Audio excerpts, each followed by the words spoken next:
Mais quand on est là comme ça, on ne sent pas que le climatiseur fait beaucoup de bruit. Oui.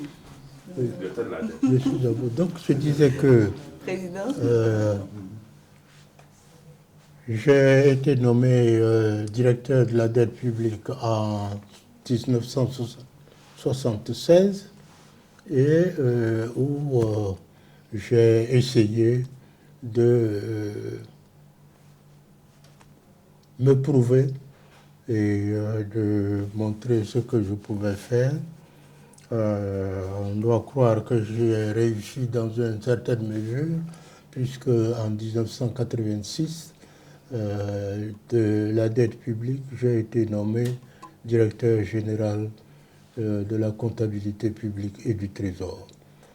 Je crois que ce n'est pas exactement la même appellation que vous avez maintenant, parce que vous avez autre chose. Nous avions la DGCPT. La DGCPT, c'est-à-dire la Direction générale de la comptabilité publique et du Trésor. Alors, à cette nomination, bien entendu, j'ai commencé mes services à partir de cette date-là à la Direction générale du Trésor, où j'avais des collaborateurs relativement nombreux. Je crois que nous étions 2180 ou 2080, je ne sais plus. En tout cas, c'était 2000 employés à l'époque. Je crois que vous devrez certainement être un chiffre un peu plus élevé maintenant. Et mes collaborateurs au niveau de la direction générale, c'était les trésoriers principaux qui étaient M. Angama à l'ACCT, M. Koukounion à la dépense, M. Bandama à la recette et M. Berthet, qui était l'agent comptable principal pour l'extérieur, c'est-à-dire nos ambassades et le reste. Donc, malheureusement, vous demandiez des choses qui m'ont marqué. Je dois dire que, malheureusement, ma nomination a coïncidé avec cette période où le vieux, comme on l'appelait, le président Félix Houphouët-Boigny, avait eu quelques difficultés avec le cacao, qui est la principale denrée d'exportation de la Côte d'Ivoire. Et il avait décidé, au prix où le marché voulait l'acheter, de ne pas vendre. Alors, bien entendu, ce n'était pas une petite affaire, c'était une décision majeure. Et comme il ne voulait pas vendre et qu'on n'était pas d'accord avec les meilleurs du marché, et nous ont créé toutes sortes de problèmes. Et le premier problème ressenti, c'est que les liquidités de Côte d'Ivoire, d'une manière générale, émanent beaucoup du café et du cacao. Et donc, pas de vente de cacao, assèchement ou diminution en tout cas forte de la trésorerie du pays.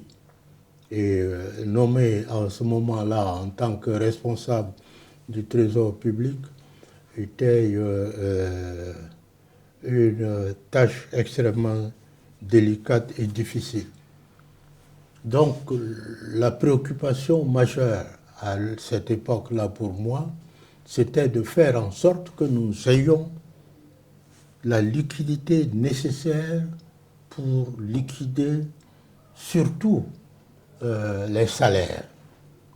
Bien entendu, les autres fournisseurs, quand il y avait un peu de disponibilité, on les payait, mais l'essentiel, c'était véritablement le paiement des salaires. Et en cela, je dois dire que je me suis appuyé sur l'unicité de caisse. L'unité de caisse a permis au Trésor public de vraiment gérer l'ensemble de la liquidité du pays pour assurer qu'il n'y avait pas de faillite ou de défaut de paiement quelque part.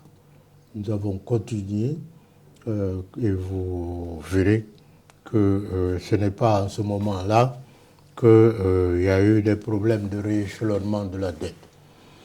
Alors, donc, j'ai noté, vécu d'abord cette période de rareté de ressources et noté l'importance de l'unité de caisse.